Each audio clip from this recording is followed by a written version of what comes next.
Isabel. Presente, doctora. Buenas tardes. Buenas tardes. Hernández Yolotzin.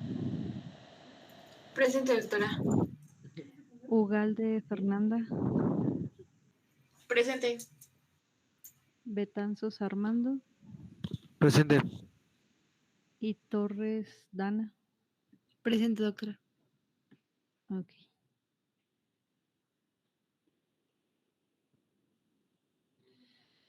El equipo que va a presentar puede empezar a compartir, por favor.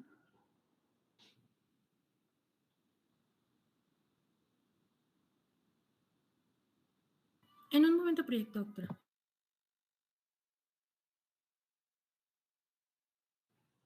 Sí, está bien.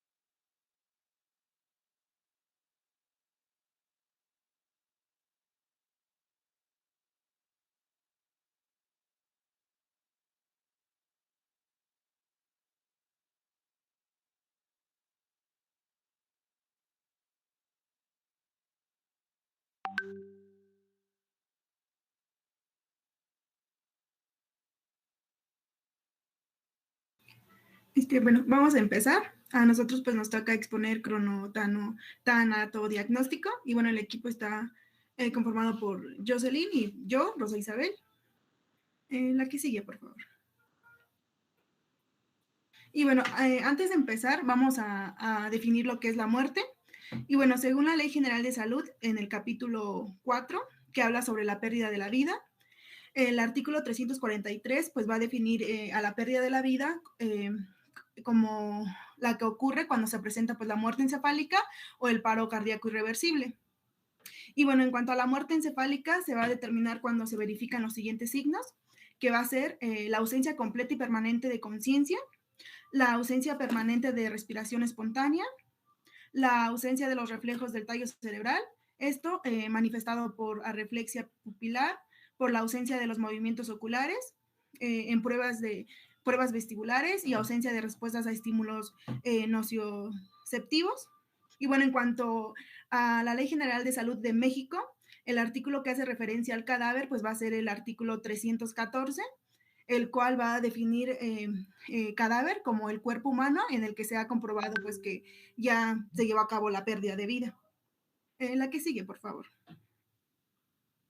Y bueno, el artículo 344 igual del capítulo 4 de la Ley General de Salud indica pues que los signos clínicos de la muerte encefálica deberán corroborarse por cualquiera de las siguientes pruebas, las cuales van a ser electroencefalograma, pues que demuestre la ausencia total de actividad eléctrica, corroborado por un médico especialista. También cualquier otro estudio de gabinete que pues demuestre en forma documental la ausencia permanente del flujo encefálico arterial. La que sigue, por favor.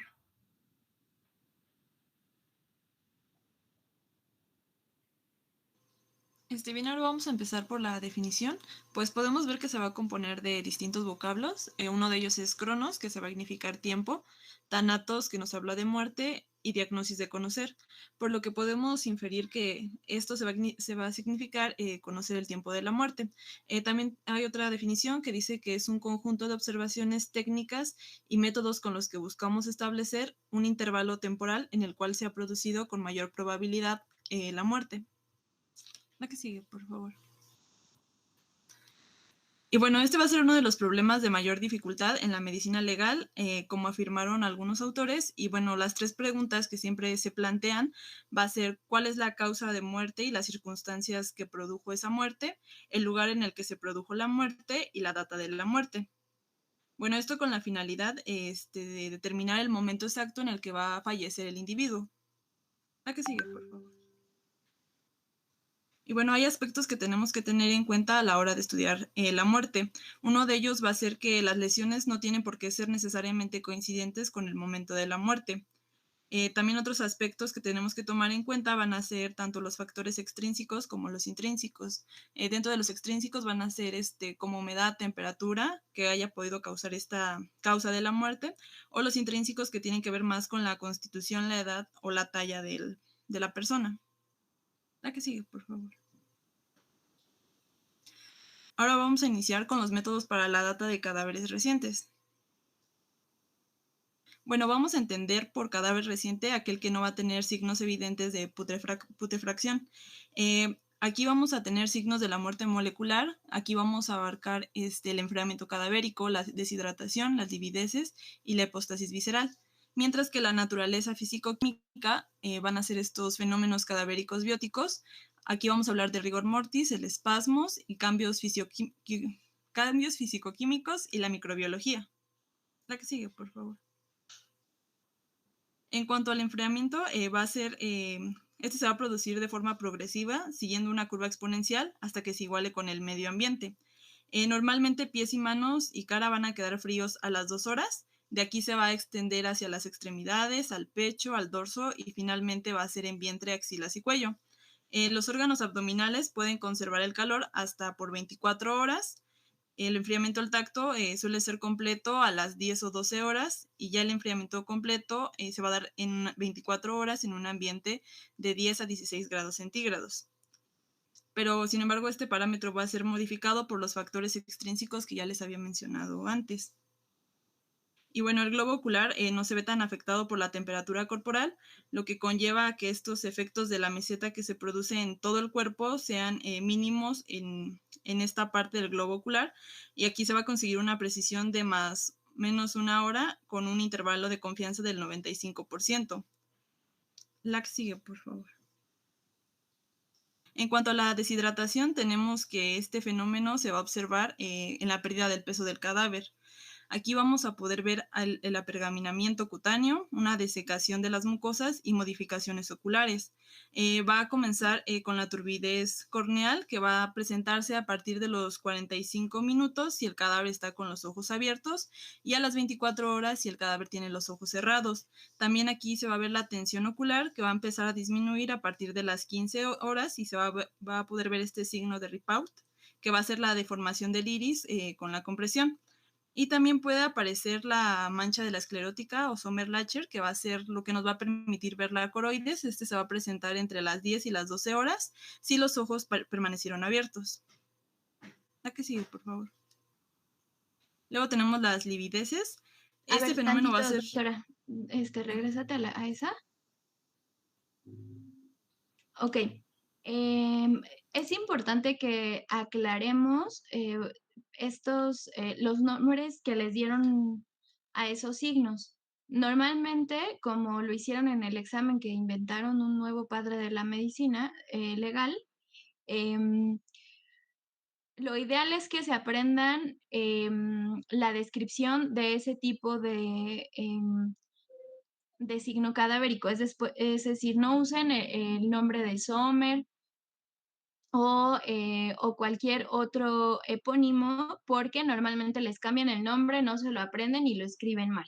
Así que, por favor, el de Sommer se llama mancha negra esclerótica.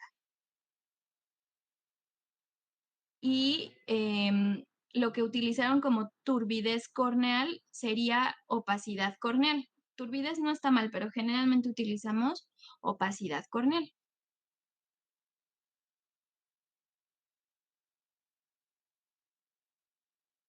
¿Está claro? ¿Dudas de este signo? ¿No? Muy bien, sigue. Gracias, doctora. La que sigue, por favor. Y bueno, este fenómeno va a ser producido por el paso de la sangre del territorio arterial al venoso, sumado al efecto de la gravedad que se está llevando sobre esta, y van a ser estas manchas de color rojo violáceo. A la hora se van a ver como pequeñas manchas en la parte posterior del cuello. De 1 a 5 horas van a ser abundantes en las partes declives y va a tener una palidez total cuando lo cambiamos de posición. De las 5 a las 8 horas va a desaparecer a la presión y va a presentarse esa palidez al cambio de posición en 15 minutos. De las 8 a las 14 horas va a presentar esta palidez a la presión, pero sin que desaparezca totalmente, y no va a desaparecer cuando cambiamos de postura. Y ya a las 14 horas pues ya no se va a producir esta palidez ni se van a formar nuevas manchas cuando cambiemos de posición pasadas las 24 horas. La que sigue, por favor. Luego tenemos la hipostasis visceral, que al igual que las livideces van a ser estos fenómenos que se van a producir por esta acumulación de sangre que se va a dar en las partes de Quilmes. Entonces la importancia de aquí va a ser saber diferenciar más que nada los órganos en estado patológico y a los que están cursando con alguna congestión. En las áreas congestionadas van a aparecer unas manchas negruzcas que se van a hacer visibles al momento de realizar la autopsia. La que sigue, por favor. Bueno, ahora vamos con los fenómenos bióticos. Vamos a empezar con el rigor mortis, que va a ser esa rigidez muscular que se va a dar por ese proceso anaerobio, por la alteración química que se va a presentar en el cuerpo. Vemos que esta rigidez va a aparecer antes en la musculatura lisa que en la estriada. Va a iniciarse entre las 3 a 6 primeras horas y va a ser ya completa a las 8 y 12 horas y va a ser máxima a las 24 horas. Esta va a desaparecer entre las 36 y las 48 horas tras la muerte y también se va a manifestar en los músculos de pequeña masa primero. Va a empezar por los músculos de la cara, que van a ser los meseteros, los orbiculares de los párpados, de ahí se va a bajar hacia la parte del cuello, luego a la parte del tórax, los miembros superiores, el abdomen y al final los miembros inferiores. Pero bueno, esto puede variar dependiendo de la temperatura en la que haya estado el cadáver.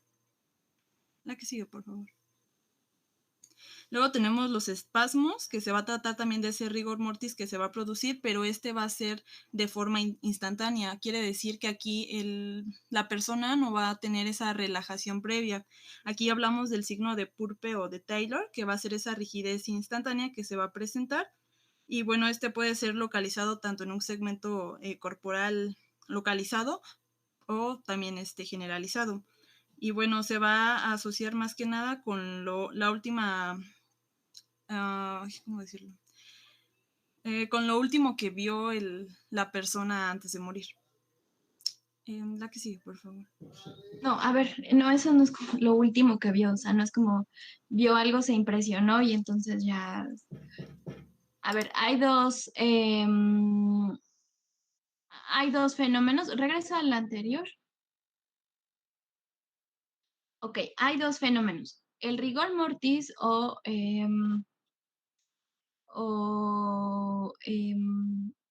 rigor o rigidez muscular, perdón. Ocurre en todos los cadáveres, en todos. Entonces, siempre la rigidez va a ocurrir de manera cefalocaudal y del centro hacia afuera, es decir, proximal a distal. Cuando ustedes evalúen un cadáver, pues evidentemente tendrán que verificar si los maceteros ya comenzaron a ponerse rígidos, después el cuello, los brazos, las piernas. Si ya las piernas están completamente rígidas, entonces podrían hablar que tiene entre 8 y 12 horas y va a llegar a su rigidez máxima a las 24 horas. Después de esa rigidez va a comenzar a ponerse flácido. Junto con esa flacidez irán poniéndose mucho más nítidos algunos otros signos que ya vieron anteriormente. Es decir, no van a encontrar solo flacidez y el resto no va a estar. Ajá. Ya va a estar y de hecho empezarán a encontrar otros signos que ya iremos viendo más adelante. Entonces, se tiene que evaluar el cadáver completo para poder verificar si todo realmente está rígido o solamente ha sido una parte la que se puso rígida. Este es entonces lo que siempre va a ocurrir, siempre se va a poner rígido. El espasmo cadavérico no es algo que encuentran en todos los cadáveres. El espasmo cadavérico es secundario generalmente a que la causa de la muerte tuvo que ver con una situación que ocurrió en la cabeza, en el cerebro. Es decir, que tuvo un impacto por proyectil de arma de fuego y fue en la cabeza, y puede tomar esta posición rígida, que a veces son inclinados o toman una posición de decorticación o de cerebración, pero solamente ocurre en estos casos. No pasa en todos, pero sí es posible que ocurra. Así que el espasmo cadavérico no lo van a ver en todos, solamente en estas situaciones. Ahora, la rigidez cadavérica, ¿por qué se produce? ¿Qué fenómeno ocurre que produce esta rigidez cadavérica? ¿Deshidratación, doctora? No. Pues decía que era un proceso anaeróbico, que era consecuencia de la alteración bioquímica que va a afectar al ATP y a la ATPasa, al calcio y al magnesio. Bueno, eso es lo que yo leí. Entonces, si está relacionado con la producción de ATP, ¿ustedes creen que la rigidez ocurre igual en todas las personas? ¿En dónde creen que sea diferente o en qué personas creen que sea diferente?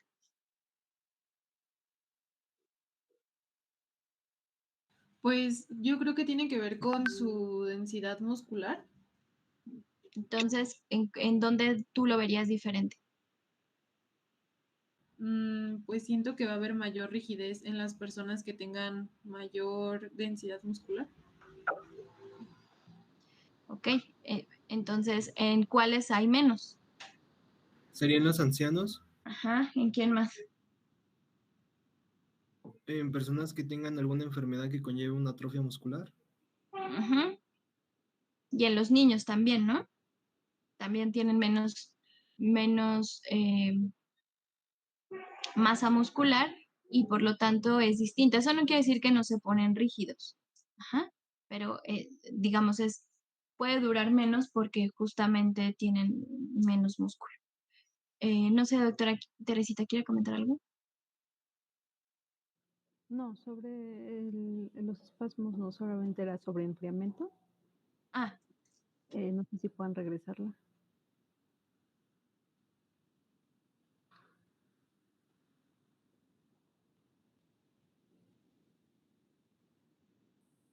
Ok, el enfriamiento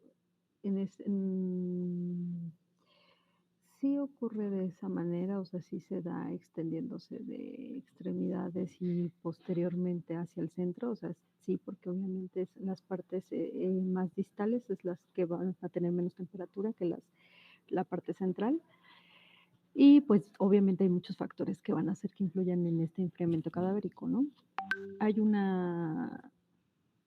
no sé si lo alcanzaron a leer en lo que estudiaron, pero existe la escala que de hecho es una gráfica de Marshall, en la cual nos dice que los 3 primeras horas es 0.5 grados centígrados el enfriamiento, para que después de la hora 4 a las 12 horas más o menos va a ser 1 grado centígrado lo que va a disminuir en la temperatura corporal. Obviamente esto depende de muchos factores, como les dijeron sus compañeros, ¿no?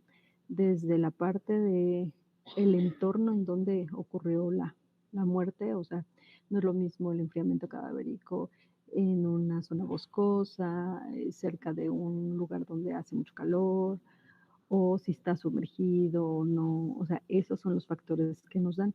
¿Por qué es importante saber esto? Porque en realidad, por ejemplo, a nosotros, si nosotros vamos a establecer crono, tomamos una parte de esto siempre y cuando conozcamos estos factores, porque si no conocemos estos factores es muy impreciso el tiempo, por más que se tomen, aparte de tomar en consideración de dónde se está tomando la temperatura de ese cadáver. O sea, en ocasiones se utilizan algunos termómetros para hacer temperatura rectal especiales, pero hay otros que cuando se hacen los estudios de necropsia se hace a través del hígado.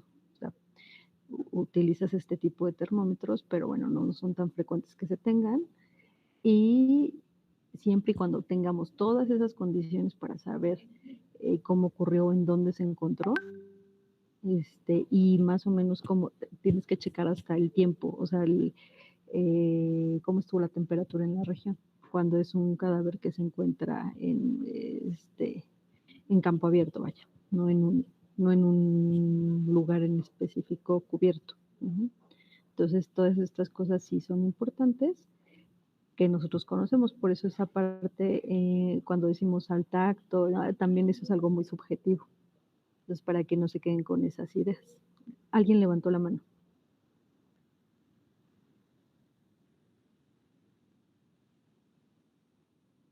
¿Ya nadie?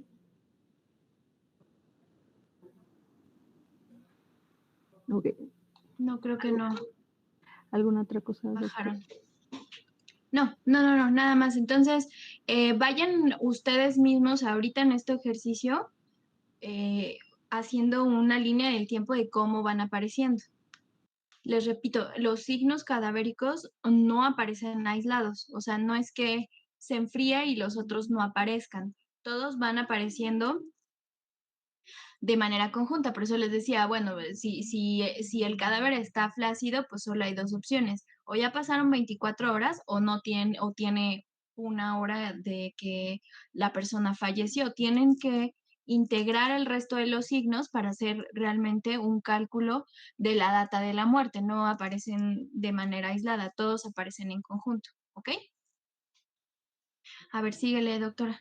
Perdón, otra pregunta. ¿En dónde es donde más aparece la mancha negra esclerótica que les dijo la doctora? ¿Cuál es la región del ojo donde más aparece y por qué? Yo encontré que es en la base de la córnea por pigmentos de coroides en las partes no cubiertas de los párpados.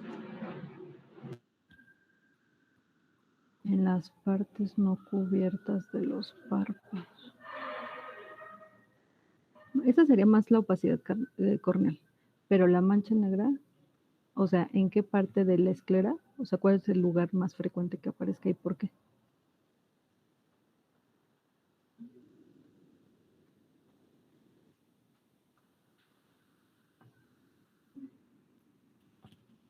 Todos los demás.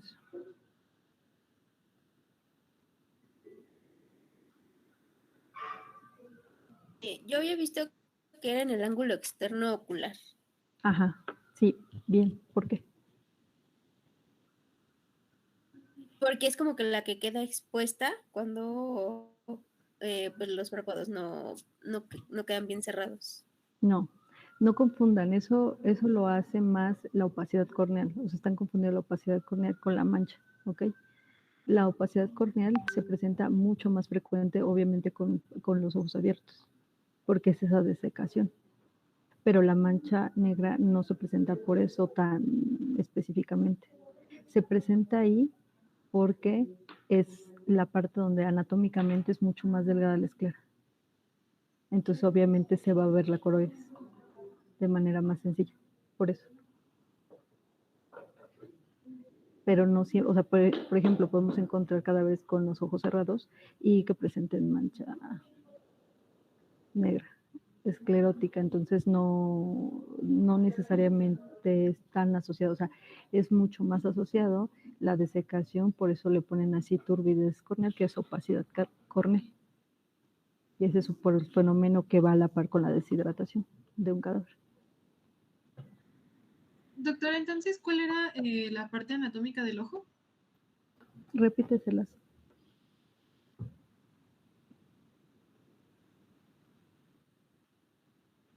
Doctora, que lo había dicho, repíteles dónde es la parte anatómica. Que yo fue la única que lo encontró.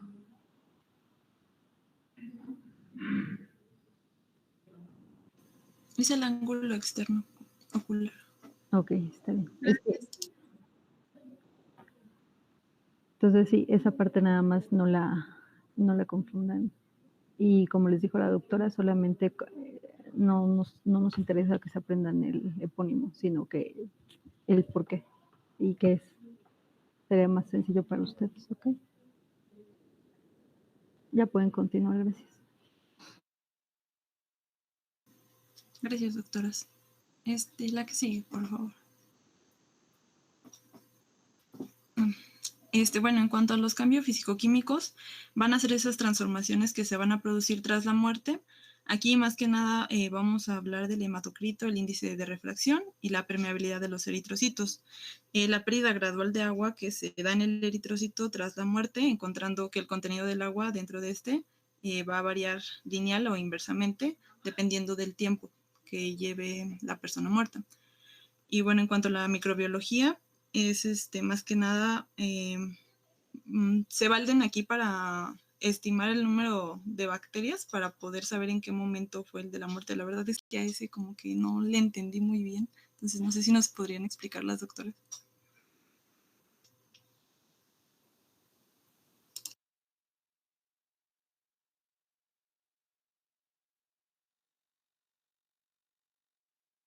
A ver, regrésale. Ya. Es le ves cambiado.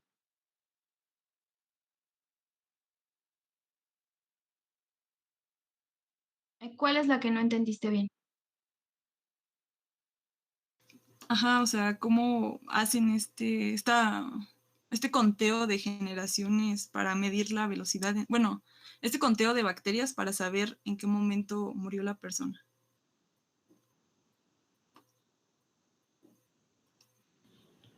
Perdón, doctora. No, en realidad no se hace, o sea, no es algo que se haga.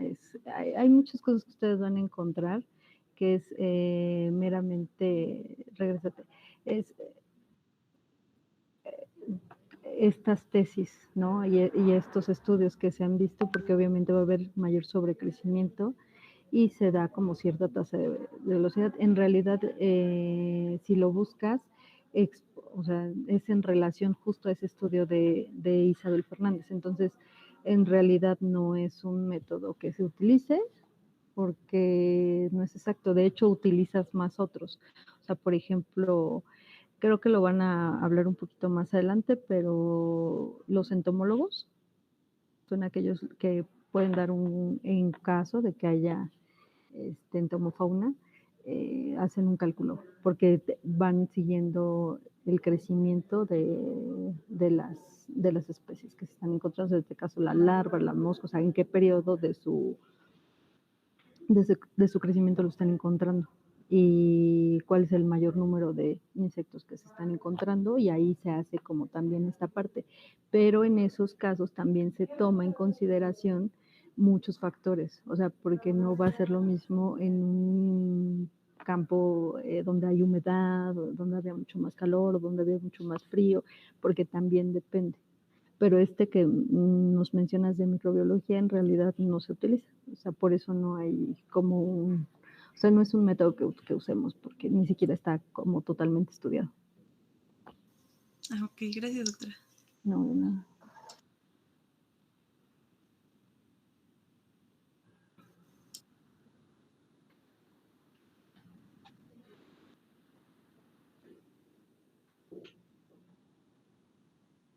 A ver, doctora, a ver, síguele. Y a ver, les queremos comentar algo. Em, en la siguiente hora vamos a hacer una dinámica para revisar las imágenes del examen. Entonces, en cuanto terminen esta parte de los signos cadavéricos no recientes, vamos a parar para hacer esta dinámica. Entonces, síguele, doctora. Vamos a seguir deteniendo para puntualizar algunas cosas y ahorita ya nosotras vamos a intervenir. Síguele, doctora.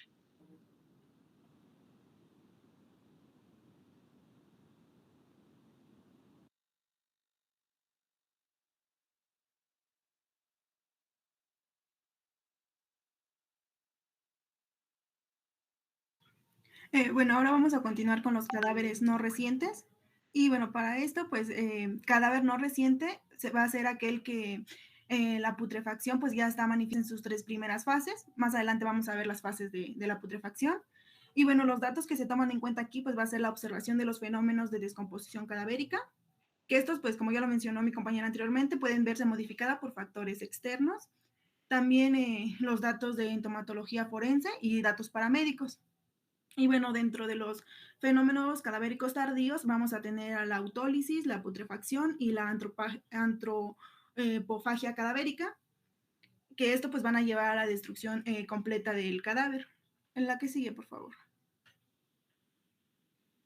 Bueno, vamos a empezar con la autólisis, que bueno, la autólisis pues va a ser la disolución de los tejidos, esto por enzimas o fermentos propios de la célula, y bueno, en este proceso pues no hay intervención de bacterias. Y dentro de los ejemplos pues vamos a tener a la hemólisis, que esta pues se lleva a cabo en la sangre, y bueno, aquí los signos en el suero se van a presentar a las 2 horas, en vasos y válvulas cardíacas a las 24 horas. Después en la vesícula biliar vamos a tener pues una inhibición biliosa, en donde aquí se va a caracterizar por el tono verdoso de toda la pared, que va a incluir pues el tejido hepático y la inhibición de la bilis. Y bueno, también en el páncreas vamos a tener su reblandecimiento, la friabilidad y borramiento de su estructura lobular normal. En cuanto a las glándulas suprarrenales y en la medular de, bueno, en cuanto a las glándulas suprarrenales, pues vamos a tener aquí una condición en donde las cápsulas se van a, bueno, aquí se van a asignar, pues, aquí es que no sé cómo. Aquí, pues, la cápsula medular se va a fluidificar. Y bueno, en el timo, aquí va a haber reblandecimiento y cavitación que se va a observar en el recién nacido. En el encéfalo va a haber una colicuación, que esta pues igual va a ser más notable en los recién nacidos y lactantes. Y en el estómago y esófago va a haber igual un reblandecimiento que va a afectar especialmente la mucosa y pues en toda la pared. Esto debido a la acción del jugo gástrico. Y bueno, también en los fetos va a haber una maceración y una inhibición hemática de este. El que sigue, por favor. Bueno, ahora vamos a continuar con la putrefacción, que esta pues va a ser la descomposición de la materia orgánica del cadáver por acción de las bacterias. Y bueno, vamos a tener 4 fases. La primera fase pues va a ser la fase cromática o cromático, y esta va a comenzar a las 24, bueno, van a ser desde las 24 a las 36 horas. Y se va a iniciar normalmente con una mancha verde en la fosa ilíaca, especialmente en la derecha, que se va pues tornando parda, y esto se va extendiendo al resto del cuerpo. También va a haber un veteado venoso. Y bueno, la fase fimatosa, aquí en esta fase pues las bacterias anaerobias van a producir gases que van a invadir todo el tejido subcutáneo. Esto pues haciendo que el cadáver se abombe y pues lo desfigure. También va a haber una red venosa superficial que se va a hacer más visible, y esto va a durar días o hasta 2 semanas. La que sigue, por favor.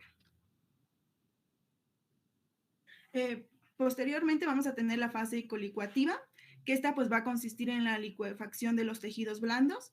Y bueno, aquí al principio pues se va a observar en las partes bajas y luego va a ir descendiendo pues a las superiores.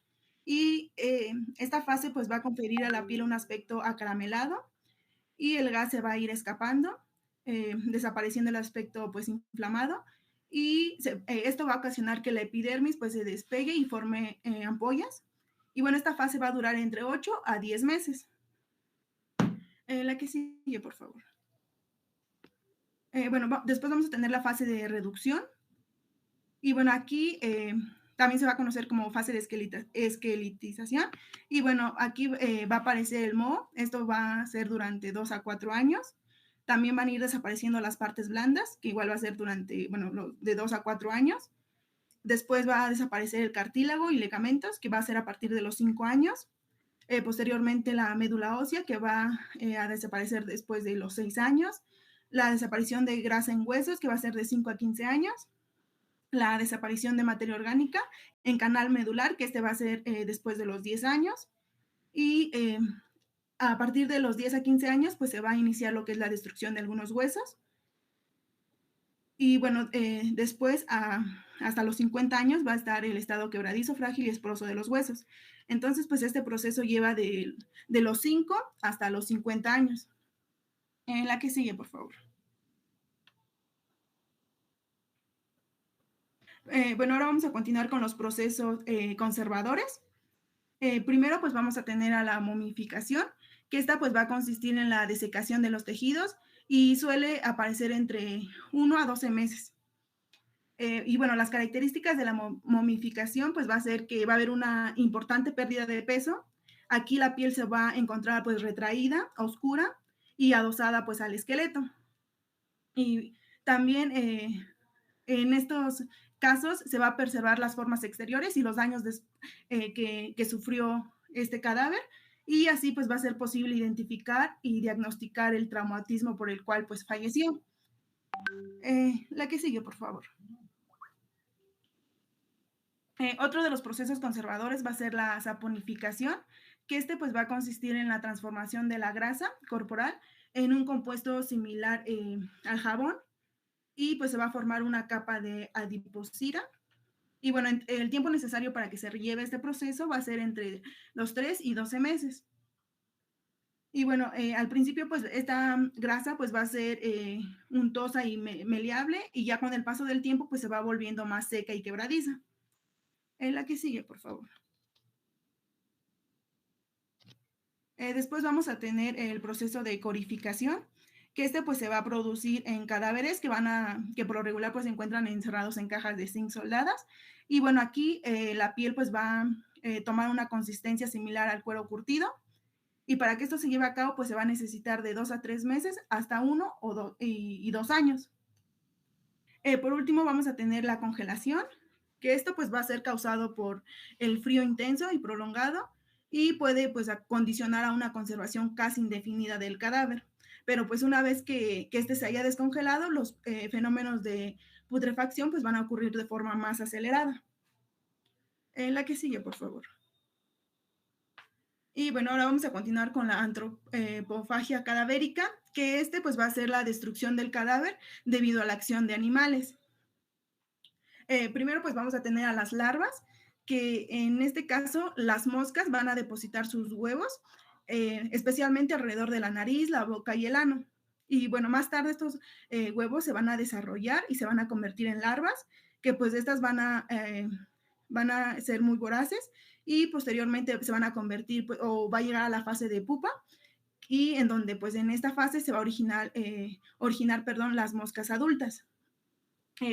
Después tenemos a las ratas, que bueno, aquí las ratas principalmente van a comer las partes blandas de la cara y de las manos, y van a dejar una superficie corroída de esta área. También tenemos a las hormigas, que estas van a producir erosiones en la piel que van a semejar zonas de apergaminamiento, al igual que las cucarachas. La que sigue, por favor. En cuanto a los perros y lobos, estos pues suelen devorar en especial los miembros inferiores del cuerpo. En cuanto a los peces, estos van a mutilar y devorar los cadáveres que se encuentran sumergidos. Y bueno, los peces pequeños van a tener una mayor predilección por el cartílago auricular, el de los párpados y los labios. Y bueno, en cuanto a las aves, tenemos a los cuervos o pilotes, que estos pues van a atacar a los cadáveres abandonados en la intemperie, y pues suelen devorar las partes blandas de la cara y de toda la cabeza. La que sigue, por favor. Bueno, ahora vamos a continuar con los signos paramédicos.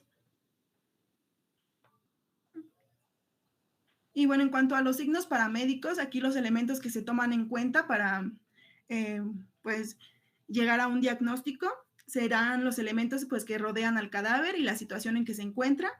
También se puede observar las características del lugar en donde se realizó el crimen, los objetos de la víctima o de los alrededores, y la deducción que se puede establecer de la situación. La que sigue, por favor.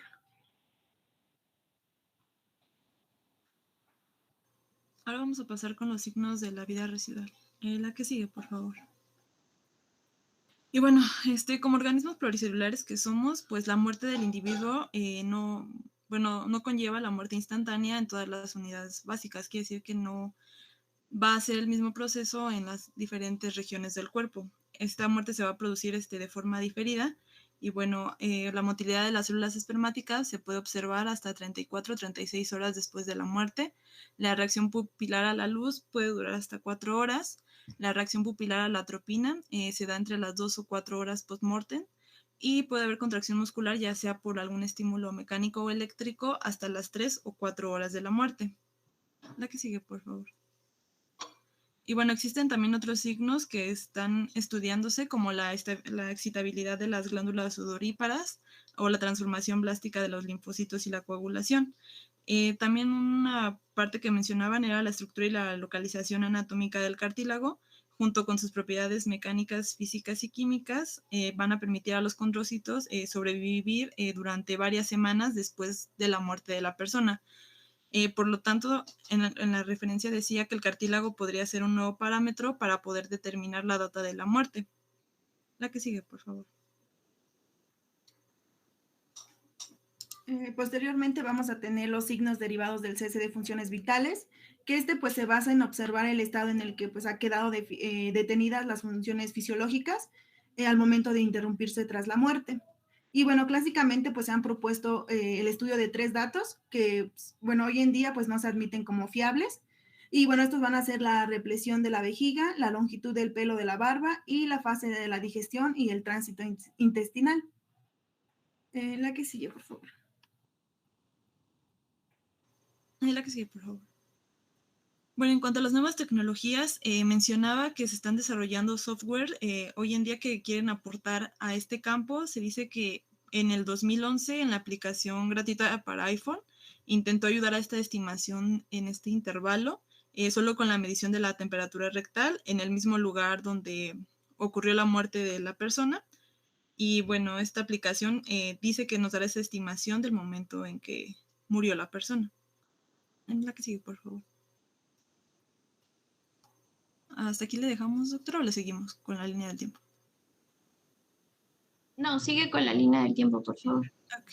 Y la que sigue, por favor. Y bueno, ya les trajimos la línea del tiempo ya en modo de resumen. Pues tenemos que a los 45 minutos a las 24 horas se va a dar la deshidratación con los signos de turbidez corneal, que ya nos dijo la doctora que lo vamos a dejar con otro nombre. En las 2 a 24 horas va a ser el descenso de la temperatura del 0.5 grados centígrados por hora. Y bueno, ya les explicamos el enfriamiento que va a empezar en pies, manos y cara a las 2 horas y de ahí se va a extender a extremidades, pecho, dorso y finalmente vientre, axilas y cuello. Y bueno, por último los órganos abdominales a las 24 horas. Y la que sigue, por favor. Las livideces, que van a aparecer de la 1 a las 14 horas. Vemos que en la primera hora van a ser esas pequeñas manchas en la parte posterior del cuello. De 1 a 5 horas van a ser abundantes en las partes declives. De 5 a 8 horas van a desaparecer a la presión y la palidez al cambio de posición en 15 minutos. De las 8 a las 14 horas, la palidez a la presión va a tener una desaparición total. Y no va a desaparecer cuando cambiamos de postura y a las 14 horas ya no se va a producir esa palidez a la presión. De las 3 a las 24 horas tenemos el rigor mortis, que va a iniciarse entre las 3 y 6 primeras horas y va a ser completa de las 8 a las 12 horas y en un máximo a las 24 horas y esta va a desaparecer de las 36 a las 48 horas. Después, dentro de las 48 a las 72 horas, vamos a tener lo que es la autólisis, que bueno, como ya les mencioné, pues va a ser la disolución de los tejidos por enzimas o fermentos propios de la célula. Y posteriormente va a pasar lo que es la putrefacción, que esto pues se puede llevar durante horas, días, meses y años, dependiendo de las fases en que se encuentre. Y bueno, pues la putrefacción pues va a ser la descomposición de la materia orgánica del cadáver por acción de las bacterias. La que sigue, por favor. Y bueno, dentro de las fases vamos a tener la cromática, que esta va a ocurrir en horas, de las 24 a 36 horas, y se va a caracterizar por la mancha verdosa abdominal, que por lo general pues va a aparecer en la fosa ilíaca derecha o en ambas fosas, y por el ventado venoso y coloración del resto del cuerpo, que después del verde va a oscilar a negruzco. Y bueno, posteriormente vamos a tener la fase fimatosa, que esta va a ser de días hasta las 2 semanas, y esta se va a caracterizar por la presencia de gases en los tejidos, en donde va a ser que, bueno, la piel y los órganos van a adquirir un aspecto y consistencia esponjosa, se van a formar ampollas por el desprendimiento de la epidermis y luego pues estas ampollas se van a caer. Posteriormente vamos a tener la fase colicuativa, que esta va a durar durante 8 a 10 meses y bueno, esta se va a caracterizar por la licuefacción de los tejidos blandos como yo lo había mencionado, al principio se observa en las partes bajas y después en las superiores y va a conferir a la piel pues un aspecto acaramelado. Y por último vamos a tener la fase de reducción, que también pues se conoce como esqueletización, y esto va a hacer que pues el esqueleto avance hasta la pulverización y va a ocurrir durante los 5 hasta los 50 años. La que sigue, por favor. Y bueno, vamos a pasar a la última parte que va a ser el certificado de defunción. La que sigue, por favor. Bueno, esto va a ser un documento oficial que va a acreditar que una persona ha fallecido. Los certificados de defunción y muerte fetal son los documentos oficiales para certificar las muertes aquí en nuestro país. Estos tienen que ser expedidos por profesionales de la medicina o por personas autorizadas o por la autoridad sanitaria, una vez que ya comprobamos el fallecimiento y determinamos las causas. Va a ser un requisito indispensable para poder obtener el acta de defunción ante un registro civil. Va a permitir a las autoridades del Sistema Nacional de Salud, a los investigadores y a los responsables de programas de salud, conocer los daños de salud que se están presentando en la población, y también nos va a ayudar a dar estos programas preventivos y planeación para los servicios de salud. La que sigue, por favor. En cuanto al procedimiento para obtener este certificado, pues consiste en solicitarlo con el médico que atendió o dio la última consulta. También se puede solicitar en la clínica o centro de salud u hospital o con algún otro médico. En caso de que no se encuentre el médico que pueda certificar esta defunción, pues se debe acudir con la autoridad competente, como puede ser, bueno, ahí decía que presidente municipal y comisario. Y bueno, si el fallecimiento fue por un accidente o violencia, aquí va a cambiar y se le tiene que dar aviso al Ministerio Público. Es muy importante que revisemos todos los datos del certificado, que estén correctos, que sean legibles y que coincidan con la identificación oficial del fallecido. La que sigue, por favor. Y bueno, ¿cómo vamos a registrar las causas de la muerte en el certificado? Pues el registro correcto de las causas es muy importante, ya que este documento va a ser la fuente primaria para poder conocer las enfermedades o lesiones que le causaron la muerte a esa persona. Vamos a ver que va a estar compuesto por dos partes. La parte 1, que es donde se van a anotar las causas que llevaron directamente a la muerte. Esto siguiendo un orden que indica que la causa anotada arriba es consecuencia de la anotada en la línea de abajo. Se pueden registrar hasta 4 causas, mientras que en la parte 2 se registra cualquier estado patológico que contribuyó a la muerte de esa persona, pero que no estuvo relacionado directamente con la enfermedad o con la lesión que provocó la muerte. En cuanto a las causas, se deben anotar en el certificado. Va a haber causas de defunción, que van a ser todas aquellas enfermedades o estados morbosos o lesiones que produjeron esa muerte. En cuanto a la causa básica de la defunción, va a ser la enfermedad o la lesión que va a iniciar esa cadena de acontecimientos patológicos que llevaron a la persona a la muerte. Es importante que verifiquemos la ocurrencia de la muerte, registrar cada causa de defunción lo más específico posible, no registrar procedimientos médicos, no registrar modos de morir como paro cardiorrespiratorio o falla orgánica múltiple. Hay que anotar el intervalo en el tiempo entre el inicio, las causas y la muerte. Y también no se deben hacer abreviaturas ni siglas en este registro. A la que sigue, por favor. Y bueno, eso sería todo.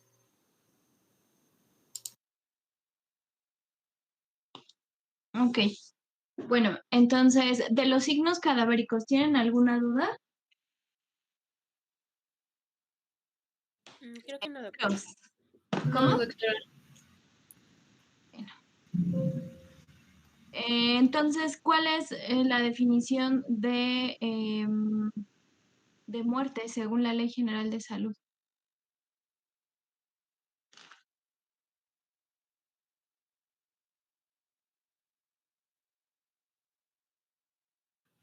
Pues va a ser aquella que ocurre cuando se presenta la muerte encefálica o el paro cardíaco irreversible.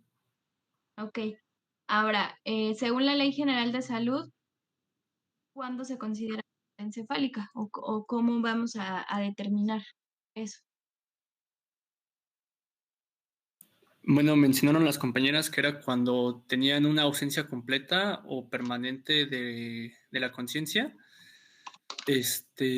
o cuando tenían una ausencia de la respiración de forma espontánea, o también, por ejemplo, de los reflejos, ¿no? Ok, pero ¿cuáles son? A ver, Paola. Pues mencionaron el electroencefalograma y también otros estudios de gabinete que demuestren que ya no hay, que hay ausencia permanente del flujo encefálico arterial. Y en el encefalograma que había ausencia total de la actividad eléctrica. Ujú. Pero a ver, la Ley General de Salud tiene un listado. ¿Cuál es?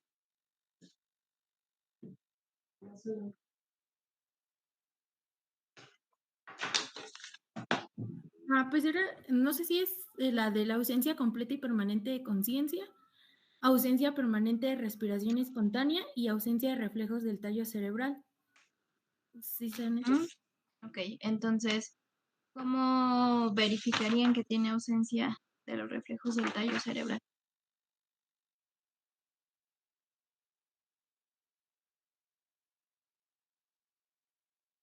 Era con la reflexia pupilar,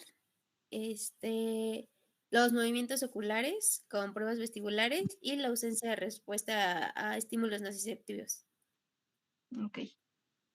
A ver, esto es importante porque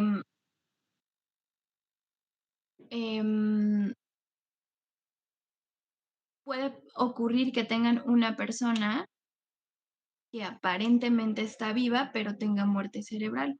Y ustedes tienen que determinar eso. En la mayoría de los hospitales no hay aparatos para hacer electroencefalograma, pero sí pueden hacer el resto de las pruebas para poder determinar la muerte encefálica. Y sobre todo en los casos que se va a donar algún órgano, sí se trae el aparato de electroencefalograma porque para convencer a la familia que la persona realmente ya está muerta. Porque pues al final como la tienen ustedes con respirador, con aminas, entonces pareciera que está viva y las familiares pues a veces no comprenden que solamente está teniendo esta actividad, pues porque ustedes le están dando el apoyo externo, pero no que realmente la persona tenga el automatismo. Así que es importante que ustedes tengan esto, anótenselo, no sé qué hagan, para que ustedes cuando hagan la nota, por ejemplo, de que una persona llegó muerta al hospital, hagan toda esta descripción. O sea, que no hay respuesta a estímulos nociceptivos, que no hay respuesta pupilar. Todo esto lo tienen que escribir para que amarren que está muerta. Si ustedes solo ponen llegó muerta, pues es muy refutable todo eso, ¿sale? Así que esta descripción que está en la Ley General de Salud deben tenerla porque es lo que van a escribir en la nota para poder decir que alguien llegó muerto, para poder decir que alguien se murió. Eso es lo único que está válido para decir que alguien murió, ¿ok? Con respecto al certificado de defunción, aquí en la Ciudad de México, los certificados se solicitan en la Torre Insignia, o sea, aquí, en donde estoy, en la planta baja, y para que les sean otorgados un certificado de defunción para que ustedes puedan llenarlo, hay una serie de requisitos. Entre eso, obviamente que tengan título y cédula, que hayan hecho un curso y que estén registrados en el sistema de la Agencia de Protección Sanitaria de la Ciudad de México.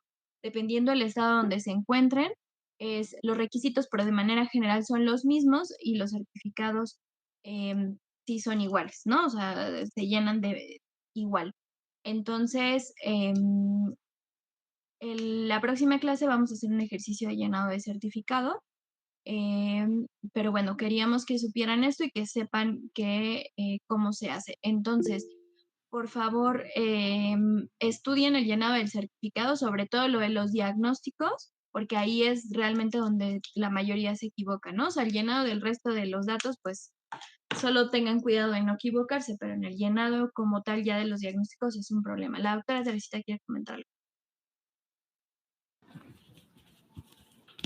Bueno, en cuanto a lo que les decía la doctora de determinar muerte, ok, sí es muy importante que lo pongan, porque obviamente si no lo ponen así tal cual, dice la Ley General de Salud, pues obviamente puede algún familiar decir que no se le atendió, que él llegó con signos vitales, que él llegó vivo y que ustedes no hicieron la atención oportuna y adecuada a ese paciente. Entonces, por eso es muy importante, ¿ok? Que ustedes lo pongan. Para eso sirven. El hecho de que ustedes deben de ir poco a poco conociendo la Ley General de Salud, o sea, ustedes tienen que irse empapando de la Ley General de Salud porque es lo que les va a ayudar, los va a normar en general para su actuar cuando se ven al servicio social, ¿ok? Entonces, sí es muy importante. Sí, en algunas comunidades, cuando no hay médicos, se puede dar el certificado de función por alguna autoridad, pero son casos como meramente extraordinarios, ya es muy raro. O sea, está contemplado por la ley, ¿por qué? Porque a veces no hay médico, eso lo entendemos, ¿no? Pero en realidad, sí, la mayor parte de los casos siempre es por médico. Y, por ejemplo, ahí nos rige el artículo 388, 389 de la Ley General de Salud. Y también hay que leer los reglamentos. Hay un reglamento para la prestación de atención médica, y ahí nos dice en el artículo 91 en qué condiciones, que nosotros debemos de asegurarnos, o sea, ustedes van a escuchar que hay médicos que no eran su médico tratante y da el certificado. Sí, obviamente hay muchas circunstancias en las cuales no se puede ver como que vaya a una clínica y que se lo den, eso es complicado, pero siempre deben de asegurarse, revisar a ese cadáver, una que esté como todo muy en orden para ver las causas de muerte, y la otra que no sea derivado o de un probable hecho violento. ¿Ok? Entonces, para esta clase que les dijo la doctora del llenado del certificado de defunción, por favor necesito que busquen causa de muerte básica y causa de muerte directa. ¿Ok? Porque si no entienden esas dos diferencias, pues llenan los certificados mal y entonces todo mal. Gracias, doctora. Ok, entonces, el llenado del certificado seguramente pues es el trabajo sucio que haces en el hospital, como interno te van a poner a llenar eso, así que es importante que sepan cómo hacerlo y que tomen en cuenta cuando tengan título y cédula, como les dice la doctora, llenar un certificado de defunción se ha convertido en una forma de obtener dinero fácil. Deben tener en cuenta que primero es su cédula profesional la que está ahí y que también realmente revisen el historial médico de esa persona. ¿Por qué? Porque el certificado de defunción también sirve para hacer datos estadísticos y poder decir de qué se mueren las personas en un país. Si ustedes se andan inventando enfermedades, lo único que hacen es subir las tasas de mortalidad por cierta enfermedad y que los presupuestos se asignen a esas enfermedades porque creemos que son las que tienen mayor incidencia. Entonces, lo que ha ocurrido en los últimos años, por ejemplo, es en la muerte infantil, que a todos los matan de infecciones respiratorias y de infecciones gastrointestinales, que cuando tú revisas, el niño jamás se enfermó de eso y los están certificando con esas causas. Entonces, le están pidiendo a los estados que hagan acciones para disminuir la mortalidad infantil por esas causas cuando esas no son las causas reales. Lo que está ocurriendo es que los médicos están lucrando porque obviamente la familia no quiere que le hagan una necropsia. Entonces, ¿qué hacen? Le pagan a un médico lo que les cobre para emitir un certificado. Aquí la recomendación es que no emitan certificados, como le dijo la doctora, si no conocen el historial, uno, y sin haber visto el cadáver, porque sí puede tener lesiones traumáticas y quien se mete en un problema son ustedes. Y recién le pasó a la doctora Teresita de un cadáver que ya hasta lo habían vendido, el Ministerio Público lo liberó y lo tuvo que ir a recuperar porque había sido traumática la muerte. No sé, doctora, si les quiera contar. Sí, justamente nos habían avisado de ese cadáver y resulta que porque ya lo iban a liberar, lo liberan efectivamente a través de un médico que hace una declaración ante un ministerio público diciendo que era su médico tratante y que daba ese certificado de defunción, si mal no recuerdo, le puso en causa de la muerte infarto agudo del miocardio. Pero el asunto es que ese cadáver no se había dado cuenta ella que ya se había iniciado en un turno anterior con una carpeta por lesiones. Entonces, imagínense cuando ella se da cuenta que es un cadáver por un hecho traumático, porque era un adulto mayor que llega al hospital con lesiones de tipo equimosis y hematomas en cráneo. Traía un traumatismo craneoencefálico, pero no, o sea, era un hecho traumático sí o sí, y ya lo había liberado. Entonces, la responsabilidad una que se llevaba ese médico por haber o sea, por haber emitido ese certificado de defunción, porque aparte ese cadáver, ese paciente había muerto en el hospital, y el hospital obviamente no había dado el certificado de defunción porque era un caso médico desde el minuto 1. Y cuando lo liberan, pues obviamente estaban convencer a la familia que les regresaran el cadáver porque se tenía que ir a la... O sea, todo lo que hubiera implicado el que no se hubiera hecho de esa manera era pues no solamente sanciones de tipo administrativas o algo así, ¿no? Sino penales, porque están incurriendo en un delito. Entonces tengan mucho cuidado con eso, sobre todo porque cuando salen es muy frecuente que les ofrezcan que vamos a emitir certificados de defunción como una forma de obtención económica y de para el médico, pero pues en realidad es muy complicado. O sea, jamás pueden confiar en alguien que no ha visto y no sabe medicina y no sabe todas estas implicaciones. Las funerarias van a cobrar lo que vayan a cobrar, les van a dar una cierta parte, pero no más allá. Entonces tengan mucho cuidado y pues el asunto es, aparte, además de la ética, pues cuiden su cédula, ¿no? Que es también muy fácil perderla.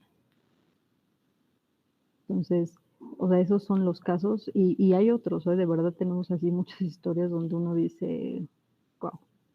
O sea, tenemos otros donde ocurren, al parecer, muertes relacionadas con probables feminicidios, donde obviamente se tienen que investigar toda esta situación, ¿no? Y fueron justamente médicos que dieron el certificado sin conocer al paciente, sin conocer su historial, asegurando que era su médico tratante. Entonces, tengan cuidado con este actuar.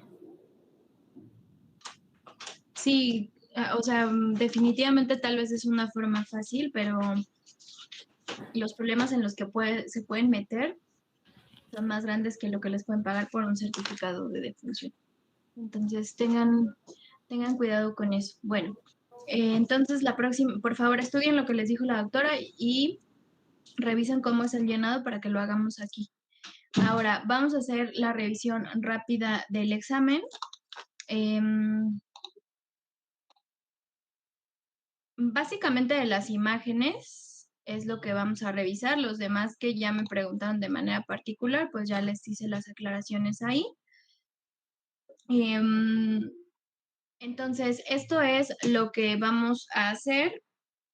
Necesitamos que se propongan 5 personas. ¿Se proponen o los elegimos como quieran? Pero es para hoy, ¿eh? Es para esta clase. Yo me propongo. Dale, entonces es Christopher, Claudia, ¿quién más? ¿Quién me dijo yo me propongo? Yo.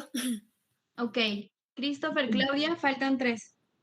Angélica, así Claudia Angélica, ajá, faltan 3. Ok. Los elegimos. Juan, por favor, también. Kevin, y falta uno. Paola. Paola, ok. Estas 5 personas que acabamos de elegir, les voy a enviar una liga al grupo y la doctora Teresita se va a conectar con ustedes en esa liga. Ah, ya la doctora la mandó. La doctora Teresita mandó la liga. Conéctense en esa liga, desconéctense de aquí, conéctense a esa liga y la doctora les va a dar instrucciones a ustedes 5 en la otra liga. Los demás se quedan aquí conmigo.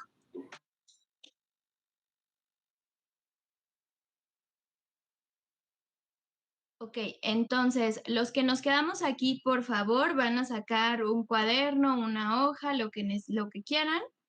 Y lo que vamos a hacer es que la doctora Teresita les está poniendo las imágenes del examen a ellos. Lo que van a hacer es describir esas lesiones y luego se las van a describir a ustedes. Con esa descripción, quiero que ustedes me digan qué lesión es y en dónde está ubicada, así como ellos se le están diciendo. Ajá, con esa descripción que van a hacer ellos ahorita. Estamos haciendo este ejercicio primero porque se equivocaron mucho, pero no solo, quiero decirles que no les califiqué la redacción de la descripción de lesiones. Les califiqué siquiera si sabían qué lesiones y ni siquiera supieron eso. Entonces, vayan preparando eso en lo que están ellos.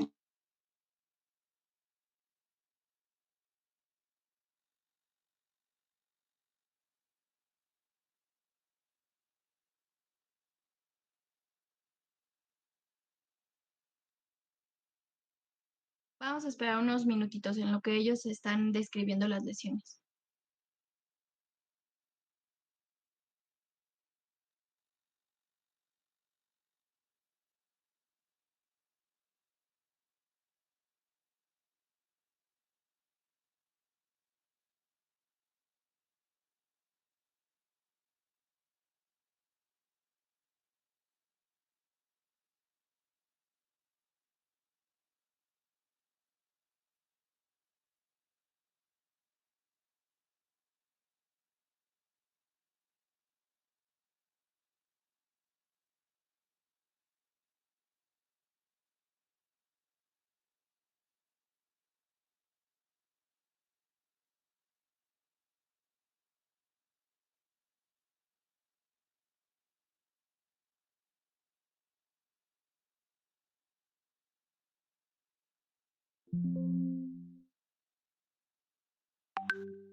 Ya están todos por acá, ¿verdad?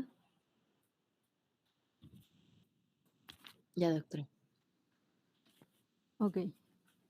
Sí les explicó la doctora que solamente van a poner el nombre de la lesión, ¿no? Con la descripción que les dé cada uno de sus compañeros.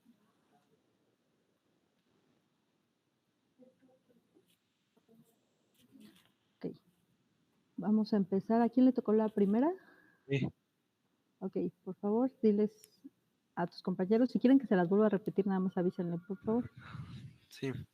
Es un desprendimiento del cuero cabelludo de forma triangular con lados de 4 centímetros con piel y tejido subcutáneo comprometido en el lado derecho de la cabeza.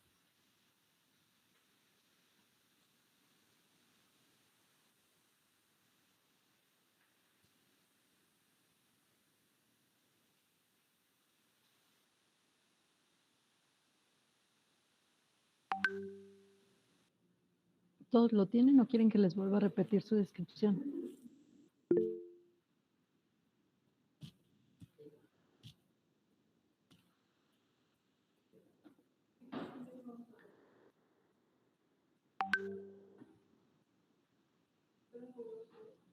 Ok.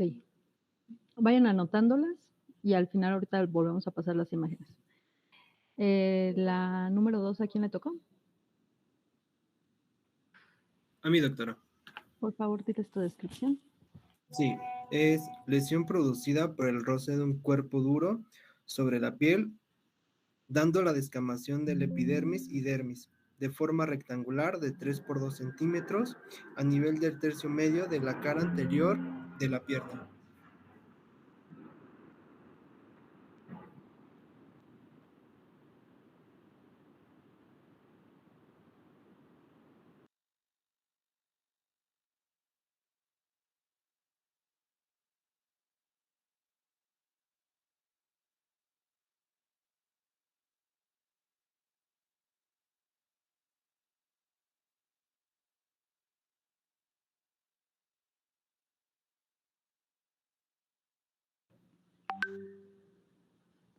¿Alguien quiere que se las vuelva a repetir?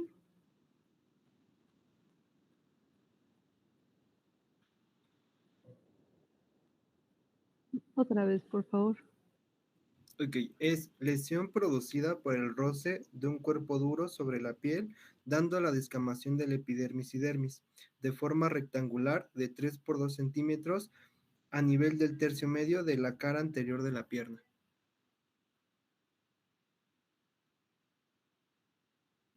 De nada.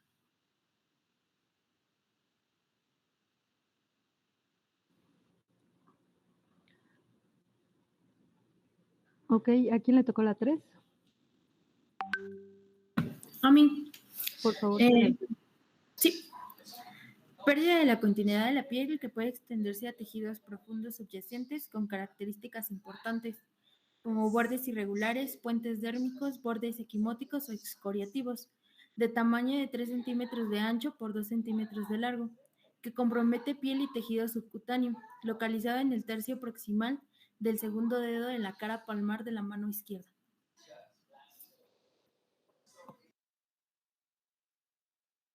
¿Puedes repetirla, por favor? Sí. Es pérdida de la continuidad de la piel que puede extenderse a tejidos profundos subyacentes, con características importantes, bordes irregulares, puentes dérmicos, bordes equimóticos o excoriativos, de tamaño de 3 centímetros de ancho por 2 centímetros de largo, que compromete piel y tejido subcutáneo, localizado en el tercio proximal del segundo dedo en la cara palmar de la mano izquierda. Gracias.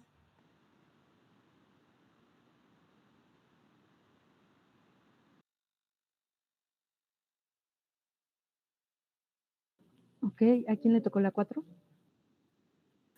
A mí, doctora. Por favor, se las escribes. Sí, es una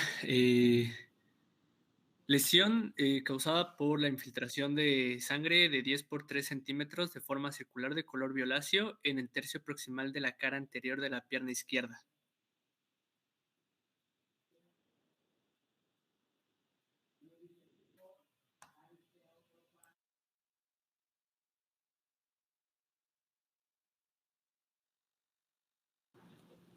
¿Quieren escucharla de nuevo? Ok, la que sigue.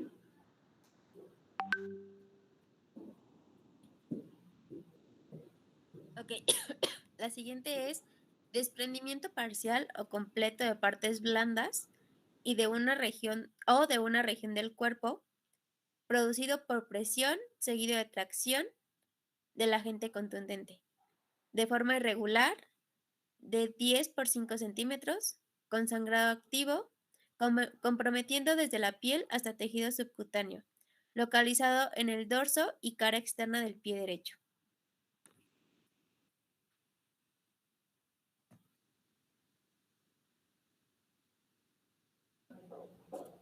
¿Quieren que se las repita?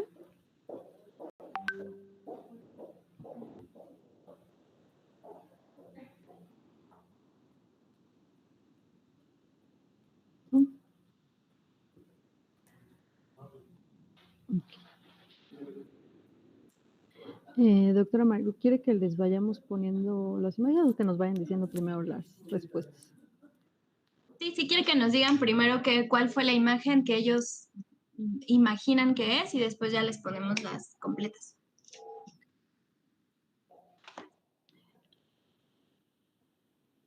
Entonces, a ver, Abigail, la primera que era y en dónde crees que está. Pues yo anoté que era scalp y que estaba en el cuero cabelludo.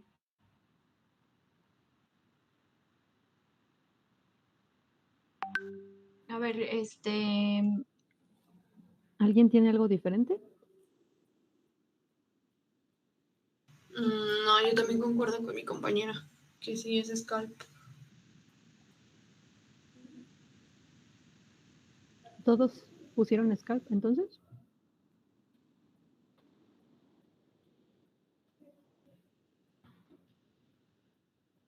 por favor, ¿pueden buscar la definición de scalp?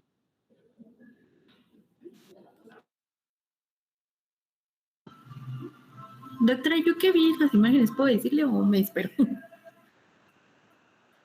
Bueno, todos las vieron porque es el examen, ¿no? Ok. Pero no quiero que me digan la definición de scalp, por favor. Okay.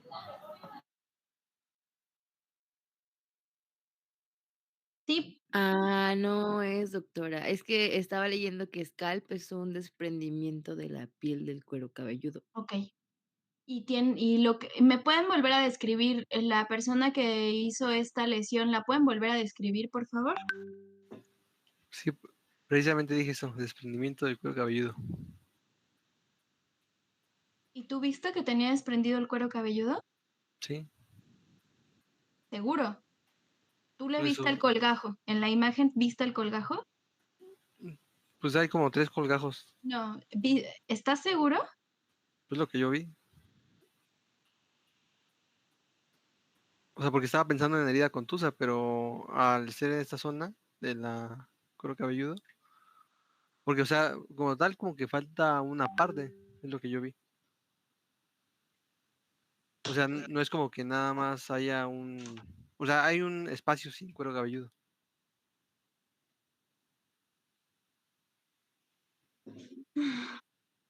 Doctora, ¿tiene la imagen?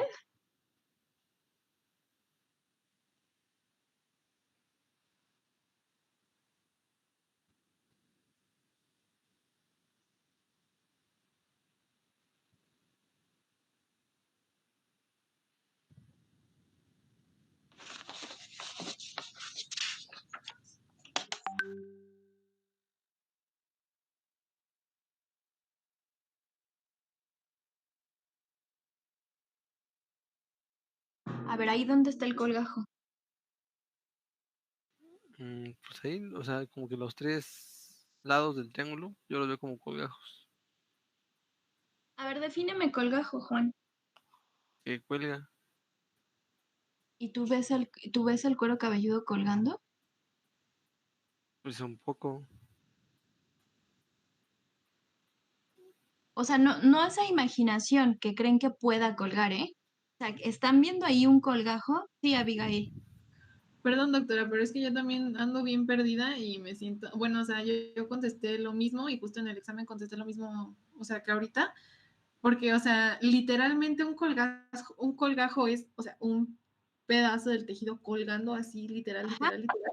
Sí, tienes que verlo colgando, o sea, tú jalas y lo ves colgando. Si tú le jalas, si tú jalas esta tipo de lesión, no va a colgarte nada.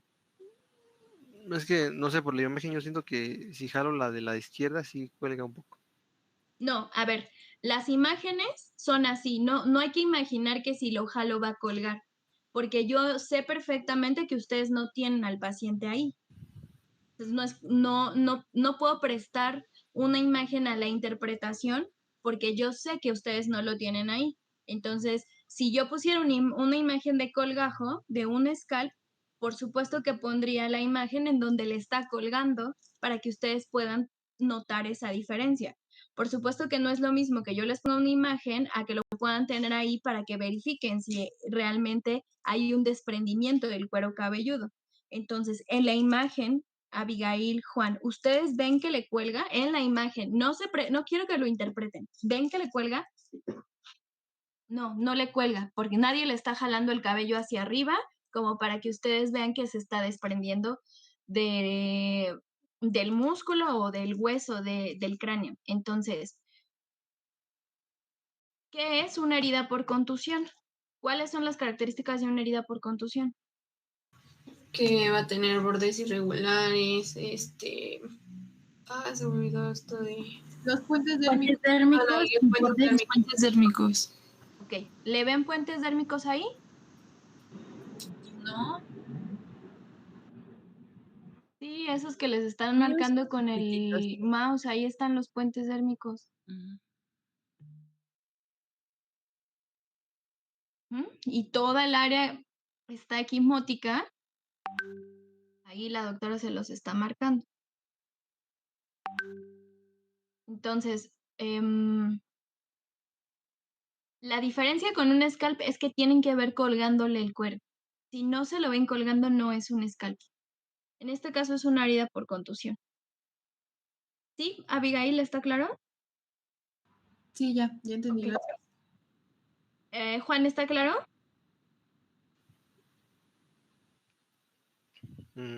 Sí.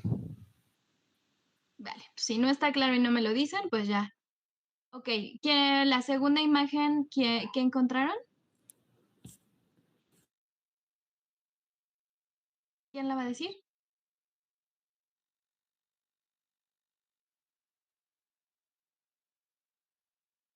¿Puedo decirla otra vez? Porque me quedé con duda en el examen. Sí.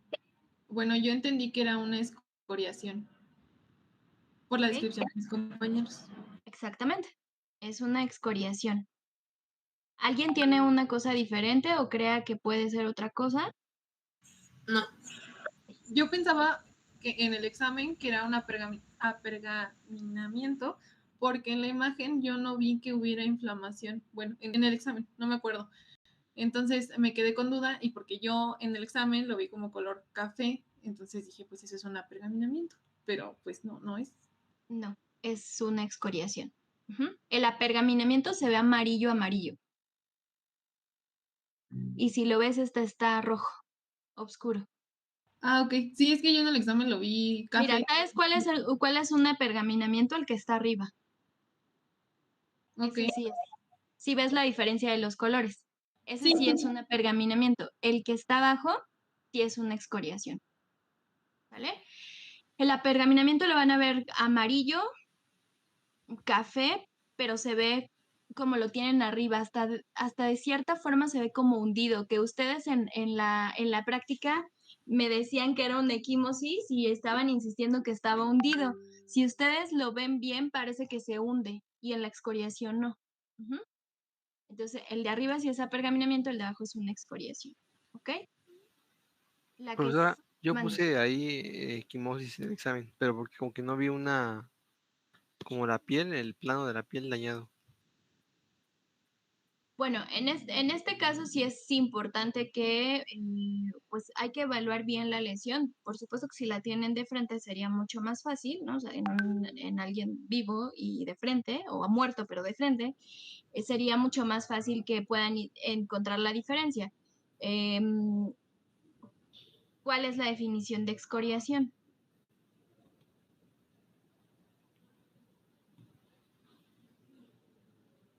Cuando se desprenden estratos de la piel. Así es. Entonces, en la equimosis no ocurre eso. La Ajá, piel está intacta. exacto. Miren, vean aquí, esto hasta está como entrecortado. No sé si lo alcanzan a ver esto que les estoy señalando. ¿Sí? ¿Sí lo alcanzan a ver? Sí, doctora. Sí, doctora. Ok, entonces vean, aparte hasta aquí se ve como, o sea, como unos puntilleos aquí, o sea, no se ve tan continuo como si fuera una equimosis. Entonces eso es importante cuando sean los exámenes asisten y si tienen duda, pues se pueden acercar a ver la imagen. Porque, o sea, digo, en este sí es muy claro, o sea, la diferencia entre una escoriación y una equimosis. Ujú. Y el apergaminamiento, como les dijo la doctora, se ve hasta de hecho como en esta, ¿se acuerdan de los cadáveres? De los primeros cadáveres que llegaron a ver en la carrera, que están con formol y todo esto, que se ve como más acartonada la piel. Esa es como la característica del apergaminamiento. Y como les dijo la doctora, o sea, está más hundido. Este es como más de desprendimiento. ¿Ok? Creo que les dijeron, no sé si recuerdo ahorita, dijo descamación, el compañero que dio la descripción. Sí, dije que era una lesión producida por el roce de un cuerpo duro sobre la piel, dando descamación. Ok, nada más aguas con los términos que utilizan. Como tal, en la medicina solamente podemos utilizar descamación en algunas patologías dérmicas en específico, del área de dermatología clínica. Ok, aquí es desprendimiento. O sea, para que tengan cuidado, solamente acuérdense de las definiciones, por eso es importante. Ah, ok, doctora, sí, gracias. Sí, es que como igual lo saqué del libro, pues pensé que estaba bien la descripción. Ok, vale.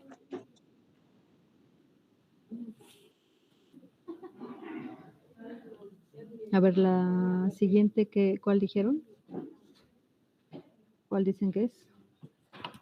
Yo, bueno, por la descripción que dieron, fue... Espérame tantito, Abigail. Está bien que tú participes, pero también tenemos más compañeros y si no, solamente estás tú poniendo atención.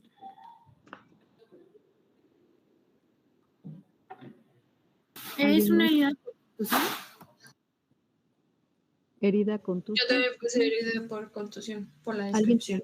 ¿Alguien tiene algo más? Ok, ¿pueden repetir la descripción que dieron? Bueno, fui yo. Dije pérdida en la continuidad de la piel que puede extenderse a tejidos profundos subyacentes con características importantes como bordes irregulares, puentes dérmicos, bordes equimóticos o excoriativos.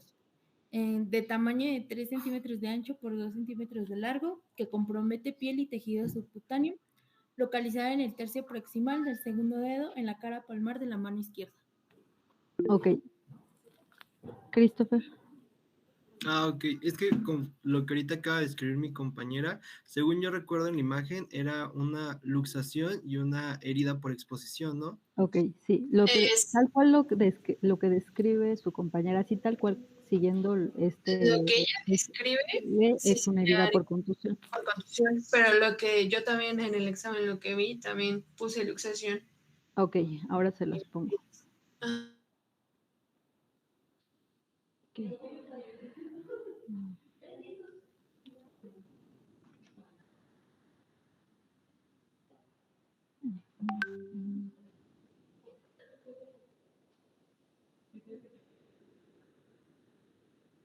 Si quiere comentarles, doctora.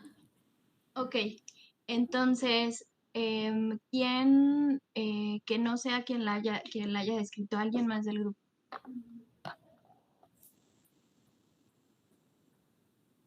A ver, Kevin. Ah, no, tú describiste, ¿verdad? No. Jocelyn.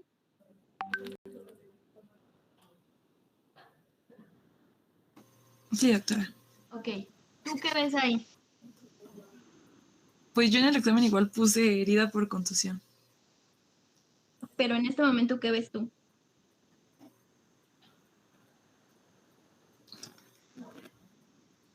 Creo que es una luxación. ¿Por qué crees que es una luxación? Porque, bueno, es que estoy entre eso y y una fractura expuesta, porque pues ya se ve, creo que es parte del hueso.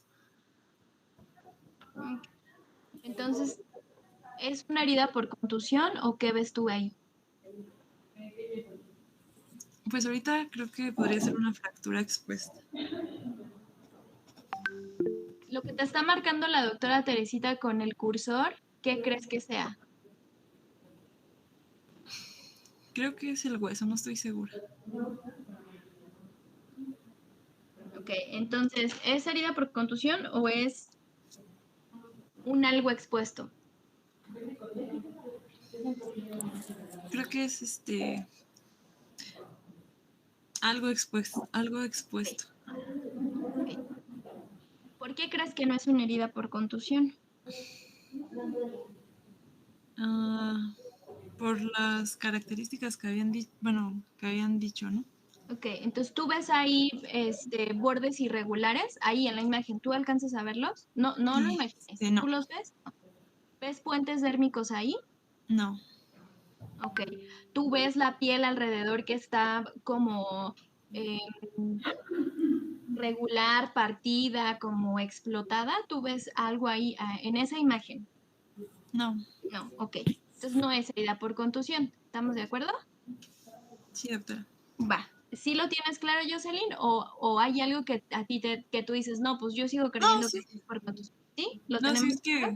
sí es que no se apreciaba bien la imagen en el examen. Juan, sí, tengo tu mano levantada. Mande. Sí, es lo que iba a decir que que yo creo que es una herida expuesta por luxación, pero siento que en la proyección del examen no se veía esa falange saliendo. O sea, yo la vi como si fuera piel.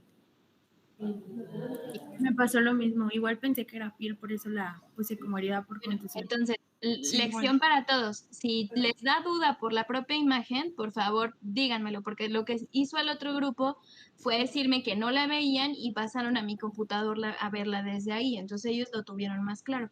Si ustedes creen que la imagen no la están viendo bien, por favor, díganme. Es una luxación y lo que están viendo es la cabeza de la falange.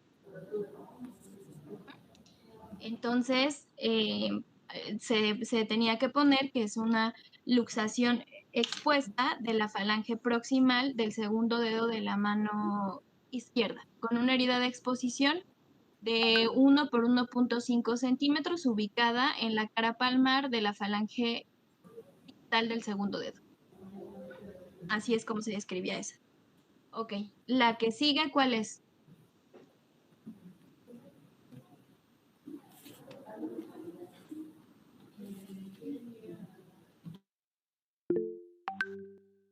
Sí, Dana.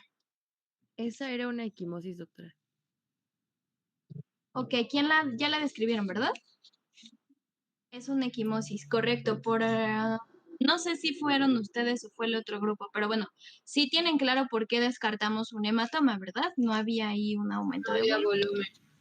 La piel estaba íntegra, entonces era una equimosis. ¿De alguien tiene alguna duda? No. ¿No? Todos tienen claro por qué era una equimosis, ¿no? Sí, doctora. Sí. ¿Y la última cuál era?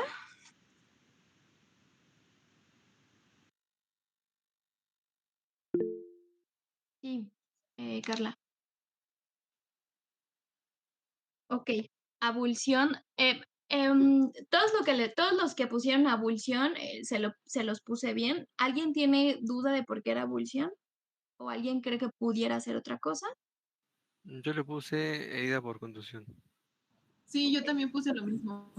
Ok. Ahorita pusieron eso, a ver vuelva a decir su descripción. Ahorita ya puse abulsión, pero a la hora del examen puse herida por contusión. Ok, ahorita alguien puso herida por contusión con la descripción.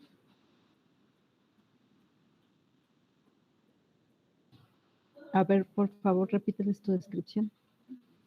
Sí, bueno, es desprendimiento parcial o completo de partes blandas o de una región del cuerpo producido por presión seguido de tracción del agente contundente, de forma irregular, de 10 por 5 centímetros, con sangrado activo, comprometiendo desde la piel hasta tejido subcutáneo, localizado en el dorso y la cara externa del pie derecho. Ok. Se los voy a compartir, doctora. Ok, Abigail y Juan, ¿hay algo en este momento por lo que dudaron? O sea, hoy sí ya tienen claro por qué sería una abulsión y no. No, porque, por ejemplo, yo me quedé con la práctica pasada que la abulsión era lo que comentaba, que tenía que quedar colgando el tejido blando, que sería la piel, pero en esta ocasión yo la vi como, sí, abierto, pero en su lugar, no colgando. ¿Qué es una abulsión? El desprendimiento de tejido blando. Ok. ¿Tú ahí ves el desprendimiento del tejido blando? No, como que la vio en su lugar, ¿Qué es el tejido blando para ti? la piel. Ok. Y, ajá. ¿Dónde, en esta imagen, tú ves la piel en su sitio? Sí, o sea, lo que le comento está como abierto el pie, pero finalmente lo veo en el mismo, ojo por inflamación se ve así. A ver, O sea, ¿tú crees que si yo uno este extremo que te estoy señalando con este extremo, ¿sí lo alcanzas a cubrir? No, Ok. es que justo el espacio que hay entre esas dos porciones de piel no es piel, o sea, no es piel llena de sangre, ¿eh? Eso es músculo. Aquí está la fascia. La fascia y por ahí hay un ligamento. Entonces, realmente, pues ahí no hay piel, o sea, perdió ese tejido blando, por eso es una abulsión, porque no lo tiene. o sea, le falta ese pedazo de piel. Ese pedazo no lo tiene. Ujú. Por eso te decía que si tú creías que podías... Y, o sea, no recuerdo si esto que está aquí hecho bola, ajá, justo por donde ahí era el que le falta, pero ese cacho que la doctora les está señalando que es más rojo, no es piel, eso es músculo. Y Ajá. la abulsión es de la piel de eso. Ok, por eso te decía que si tú crees que si yo tengo ahorita aquí el pie en la mano y con mis dos manos trato de juntar este borde con este borde, ¿lo logro hacer? No, No. Y también este borde con este borde, ¿lo logro hacer? no. Si tu respuesta es no, entonces ahí está tu respuesta de abulsión. Es que también la vez pasada había puesto una abulsión atrás del pabellón auricular, que ahí sí sentía que sí, si juntábamos las partes, sí llegaban a cerrar todo. Ah, ok. Aquí te lo estoy dando como manera de ejemplo para que no te pierdas como en esa pérdida de tejido, pero también tienes que tomar en consideración el mecanismo. ¿Le puedes repetir tu descripción? Tu compañera dio una descripción muy adecuada.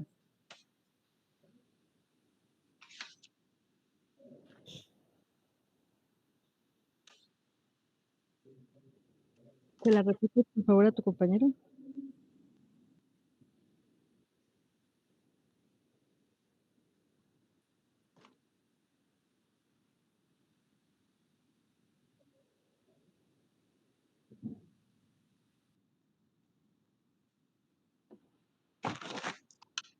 Sí, la descripción, ¿verdad? Sí, por favor. Desprendimiento parcial o completo de partes blandas o de una región del cuerpo producido por presión seguido de tracción del agente contundente de forma irregular de 10 por 5 centímetros con sangrado activo, comprometiendo desde la piel hasta tejido subcutáneo localizado en el dorso y la cara externa del pie derecho. Ok, te lo dice que es un desprendimiento parcial o completo, ¿no? Pero debe de haber tracción. Si tú quisieras ponerlo como una herida por contusión, ¿cuál es el mecanismo de la herida por contusión? Una contusión. Ajá, el golpe, ¿no? Entonces, ¿qué va a haber? O sea, ¿cuáles son las características de la contusión? Pues va a haber equimosis, ¿no? O sea, todo lo que dijimos antes, bordes irregulares, puentes de piel, lo cual no hay. Y en esa del pabellón auricular que recuerdo perfectamente, no había eso, estaba desprendido el pabellón auricular. O sea, el hecho de que estuviera ahí, o sea, de que yo te lo pueda acercar, no significa que no hubiera sido por este fenómeno de abulsión, porque si no, entonces, ¿cómo hubiera encontrado? O sea, si hubiera sido si fuera una herida por contusión, ese pabellón auricular lo hubiera encontrado equimótico o equimótico escoriativo, con una herida irregular, y eso no estaba.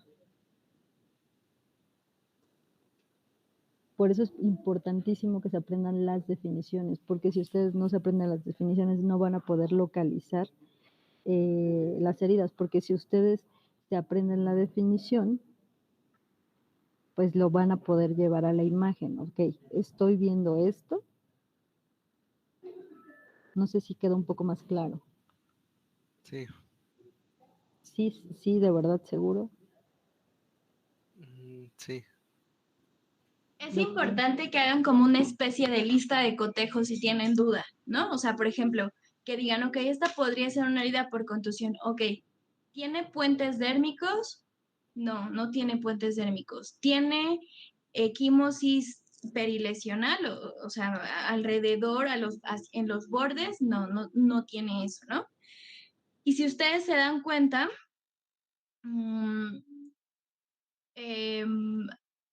bueno, hay mucha sangre porque esto es un miembro amputado, ¿no? Entonces estaba sangrando de la parte de arriba, por eso hay tanta sangre. Pero si ustedes lo limpiaran, no se ve tanta sangre en realidad. Entonces, hagan un checklist de cada una de las cosas por las que ustedes están dudando. Por ejemplo, en el primero, ¿no? Si lo habían confundido con un scalp, entonces pregúntense, ¿le está colgando? No le está colgando. O sea, lo que sí quiero que tengan la seguridad es que las imágenes que les ponemos no se van a prestar a una interpretación como que le jalo el cabello y sí se va a colgar. O sea, lo que ustedes están viendo es todo lo que hay. Entonces, si la primera pensaron que era scalp, ok, ¿cuelga el cuero cabelludo? No cuelga, ok. Entonces, es por contusión y hagan el checklist de qué es una herida por contusión, ¿no? En la de excoriación, ¿tiene la piel intacta? Sí la tiene intacta, entonces es una equimosis. No está intacta, entonces es una excoriación. En la ¿cómo se llama?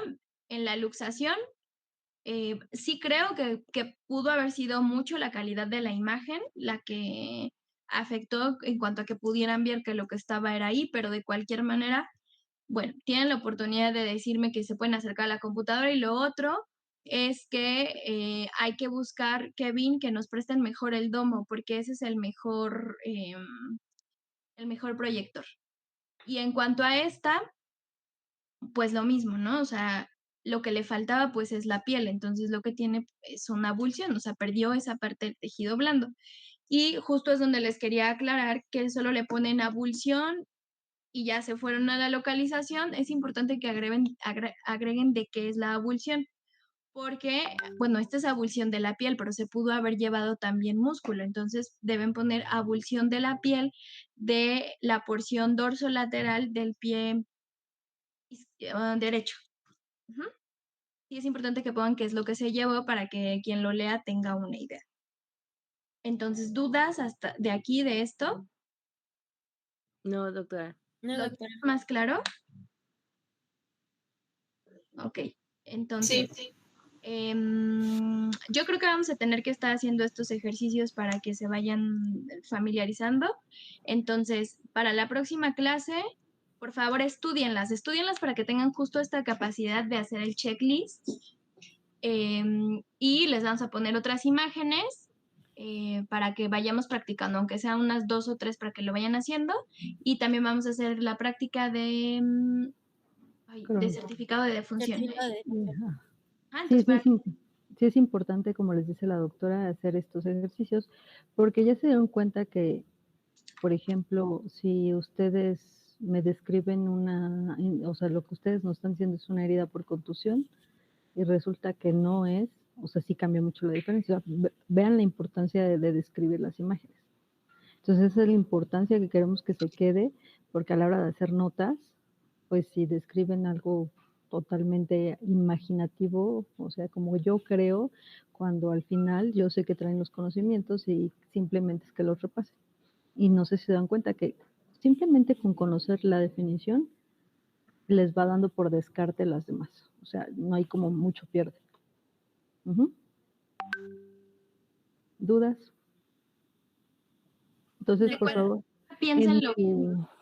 Perdón, doctora, en su tarea o sea, del próximo tema, sí tienen que entregar lo que les puse, ¿eh? Así se va a calificar, sí, lo que les dije de causa. Y de cualquier manera, vuélvanlo a pensar, analícenlo y si ustedes siguen pensando que puede ser una herida por contusión, lo volvemos a platicar y volvemos a ver por qué no es. Sin pena, lo volvemos a revisar, porque ustedes me pueden decir, bueno, pero es que yo sí le veo poquito, vuélvanlo a revisar, vuélvanlo a leer y lo volvemos a revisar, ¿sale? Pero estudienlo de nuevo y como dice la doctora, si ustedes tienen los conceptos claros, pueden hacer un checklist e ir descartando por qué no es esa lesión y cuál es la otra que sí podría ser. ¿Ok?